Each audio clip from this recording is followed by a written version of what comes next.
Don't sell the city's assets. That's the instruction from several ratepayers during the third day of the draft long-term plan hearings. A Green List MP, a former Deputy Prime Minister and several concerned residents making sure they're heard by city councillors.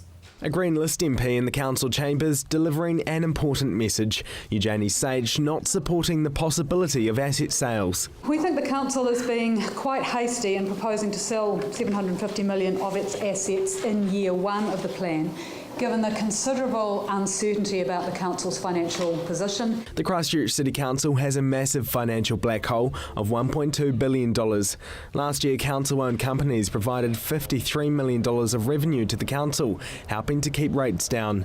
But to get back in the black, the City Council is seeking independent financial advice on a proposal to sell key assets to pay for the city rebuild. These assets include Christchurch International Airport, Orion and the Littleton Port Company. This proposal hasn't been sitting comfortably with Eugenie or many of the other submitters during the draft long-term plan hearings this week. This is a doctrinaire approach and does not make economic sense for the people of Christchurch.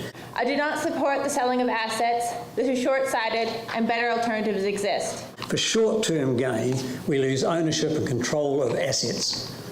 And indeed, I just see the benefits of the assets we have leaking away from the city, away from the area, away from the country. The asset portfolio of the council giving community ownership of our port and airport, our social housing, power and water networks is a vital component of the social fabric of our city. It seems premature then to be selling assets to fund an ambitious capital spending program which the council itself admits that it doesn't know whether it can deliver on. Today, Christchurch City Councillors heard from former Deputy Prime Minister and Christchurch Cathedral rebuild advocate Jim Anderton.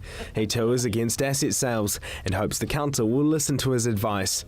I must say I've always thought that if selling assets was the answer, it must have been a stupid question.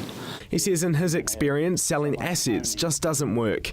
I watched two successive governments sell $19 billion of New Zealand assets and end up with more debt than they started with. He says if the Christchurch City Council sells its assets, it will reduce its long-term economic capability and will reduce the city's ability to make future decisions about what sort of city it wants to be. But it must take a long and not a short-term view for the future of the city. Orion has returned more than $1.1 billion in dividends to this council and its other owners since 1999, an average of more than $60 million a year. But if the council was sold off, the city would no longer have this source of income. Once assets are sold, they are hard, if not impossible, to get back. The dividends they return are not lost for 5 or 10 years, but in most cases, forever. Anderton's solution is to delay some work and fund other work by increasing debt. It's not an ideal situation, but it's pragmatic and it's the most sensible in my view. Another one of his options is by issuing dedicated asset bonds. This way the dividends are lost for a few years, but the control of the asset will stay with the council. Marcus Gibbs, CTV News.